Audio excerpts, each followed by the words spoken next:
Okay, this is quiz 5, question 1. Nura bought the car for $57,000 by making a down payment of $17,100 and weekly payments at the end of every week for 5 years. Interest is 3.76% compounded quarterly. What are the weekly payments rounded to the nearest cent? Okay, all right. So PY, that's the payments at the end of every week. So that number would be 52 because there are 52 weeks in the year. And the compounding is quarterly. So this number here would be 4. All right, let's skip over N. We'll use the calculator to do that. The interest is 3.76%, so we put that number in here. The present value would be what? Well, the car is 57,000, but there's a down payment of 17,100. So you have to subtract 17,100. And that is what would be owing, 39,900. So let's put in 39,900. Okay, we put it in positive because really we have possession of that amount of money. And the payments are, what are the weekly payments? Okay, so that's what we need to calculate. So in here, we'll put CPT. We'll get all the warnings. It's not a decimal or integer value, but it's there to indicate what will be computed. Okay, so let's go to the calculator. Second, okay, by the second IY, and we want in there to be 52 for PY. Okay, and CY value is 4. So we put 4 for CY. And we can check PY is 52, CY is 4. So then we exit. All right, now this is for 5 years. So the 5 we will use to calculate N, 5 second NN. And that value is 260. So the 5 is multiplied by the 52, and that is how this 260. And that is the number, that is how N is calculated. The number of years multiplied by PY, not CY. So it's 52 times 5 or 5 times 52. Okay, the interest is 3.76%. It's right there. So 3.76, that's IY. The present value is 39,900. So 39900, and we enter that as a present value. The future value would be 0 because, of course, we want to pay off for the car at the end of 5 years. So with that information, we can compute the payment, and the payment is negative 168.33 if we round it to 2 decimal places. Okay, what is the cost of financing? Well, the cost of financing would be what? Well, it's how much are we paying for the loan, and the loan of 39,900. So what are we paying? We are making weekly payments of 168.33. So we have that number. We could make it positive. And we multiply by the number of payments, which in this case is 260. So we multiply by 260. Sorry, let me recall the payment then, seeing it got a little bit confusing there. So that's the payment. We multiply by 260 equals, so that is how much was paid. It just doesn't look right, but let's try that again. Okay, recall the payment. Sorry, I think maybe I recalled the wrong number. Multiplied by 260, and we get this is this is the correct number. That looks a whole lot better. Okay, so that's how much was paid, but how much was the loan? The loan was 39,900. So what we do is we subtract the 39,900, and that should be the amount paid in interest or cost of financing, 3865.18. Okay, so we submit and hopefully we are correct. So I'll go over this last part, the cost of financing, because I put a wrong entry in. Okay, we recall the payment, we make it positive, we multiply by the value for N, which is 260,260. And there we have $43,765.18. And then we subtract the amount of the loan that for the car. So we subtract 39,900, and that gives us 3865.18 rounded to 2 decimal places. Okay, so that is question number 1. Okay, question number 2. A loan is taken out for 19,000 at 7.3 compounded semi-annually, making payments at the end of every 6 months. Okay, for 11.5 years to repay the loan. Answer the following questions and round all answers to 2 decimal places if necessary. They want to find the amount of the payments. Okay, so payments at the end of every 6 months. So that means it's twice per year. So this number will be 2, and the compounding is semi-annually. So it means CY is also 2. Okay, we can work along on the calculator and put those numbers in. So we put in 2 for PY. We go down and we enter 2 for CY. And then we can check CY, PY is 2, CY is also 2. Okay, we get out of there. So how many years? It's for 11.5 years. So we go 11.5 second NN, and we get the value of N being 23. Okay, the value for IY is 7.37. 7.37. So we go 7.37, and that's IY. The present value is, of course, the loan, which is 19,000. So 19,000 for present value.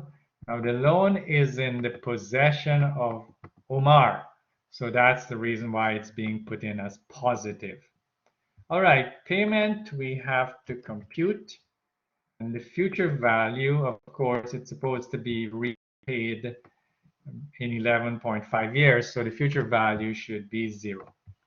Okay, so we put in 0 for the future value, and we compute the payment. And the payment turns out to be negative 1239.30. All right, and we will see. Okay, what is the total sum of money? The total sum of money that Omar will eventually pay to clear the loan. Well, what's the total sum? Well, it's the payments times what? Times the value of N, because that's the number of payments. So it's times 23. So that's the amount there, 28503.92. Okay, so how much is the total interest paid? Well, the total interest would be the total amount paid minus the how much money was borrowed, which is 19,000. So we subtract 19000, and we get the answer for the interest, 9503.92. Let's go and check that. We submit the question, and it is correct. Okay, so let's go to question number 3. All right, this question, it has about a registered retirement savings plan. All right, that's an RRSP and an RRIF income fund. So after retirement, Courtney wants to receive some money. Okay, so 20 years from now, the retirement will take place. All right, but during that retirement, Courtney wants to receive $5,200 at the end of each month for 18 years. Okay, this is the interest, 3.48 compounded monthly. Okay, answer the following questions. All right, how much money should Courtney have in her RRIF to receive payments of $5,200 at the end of each month?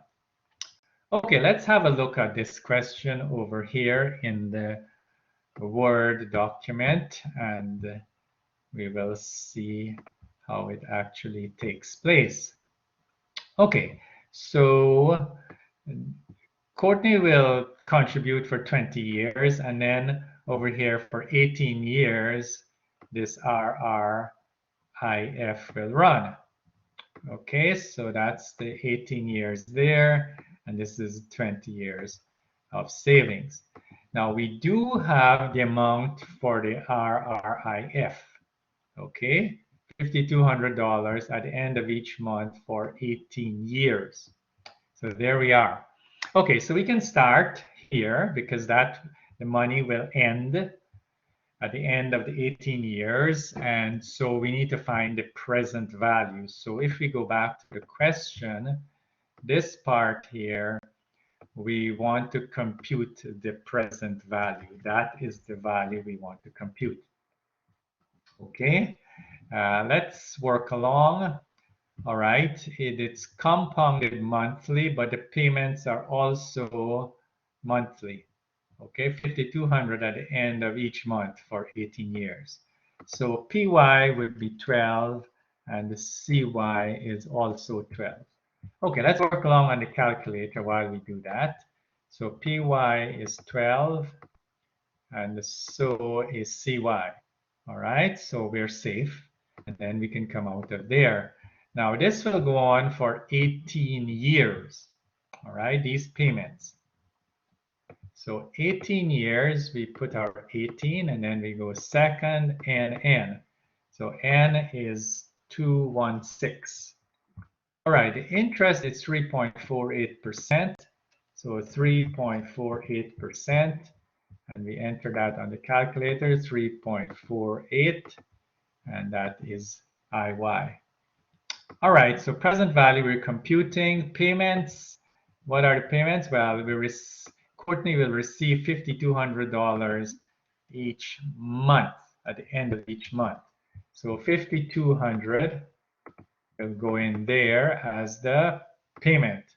All right, the future value will be 0 because the fund will be exhausted. All right, so 0 for the future value, and then we compute the present value. So Courtney has to have 833,797.84 in the RRSP to receive $5,200 each month for 18 years in income. Okay, let's submit to check to see if our answers are correct, and they are. Now, what happens is this. This here, what payment will Courtney have to make at the end of each month into her RRSP so that there is enough? Okay, you want a payment in each month into the RRSP, there's enough money in the RRIF at the start of her retirement. Okay, now this number here, that's the present value from the RRIF, will become the future value for the RRSP. Okay, let's look at it here. So we have the present value for the RRIF, and that number will become the future value for the RRSP. And then we want to see the payments that have to be made to accumulate this amount of money. Remember, you have to have that amount of money to receive 5,200 at the end of each month for 18 years. Okay, so let's go and do that. That's the future value. We have to calculate the payment. Okay, so this would be the CPT. We're calculating that, and let's go over here. Okay, you want to make these payments at the end of each month. So PY would be 12. And we know that CY previously, it is CY is 12, correct? Why? Because if we go up, it says that it's 3.48 compounded monthly for both the RRSP and the RRIF. All right, so that is there. Okay, now how many years? Well, 20 years from now. So they're converting the RRIF 20 years from now. So it's 20 years that Courtney has to contribute to the RRSP. So let's go in there and we put the, okay, where are we now? We put in the PY and CY are correct. Now for 20 years, so 20 years, second, and N. So N is 240 payments have to be made. But interest is the same, the interest rate is the same, which is 3.48%. All right, so we come down here and we enter 3.48. So we don't have to enter if we don't want to. We just recall and to ensure that the IY value is 3.48. Now the present value is 0 because we're just starting to contribute.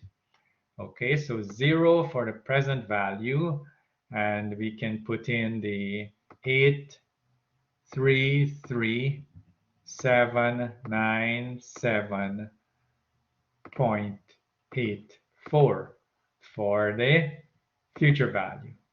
And then we compute the payment. So payments of 2409.11 have to be made for 20 years to accumulate this amount of money here. All right, so let's submit it and see if our answers are correct, and they are correct.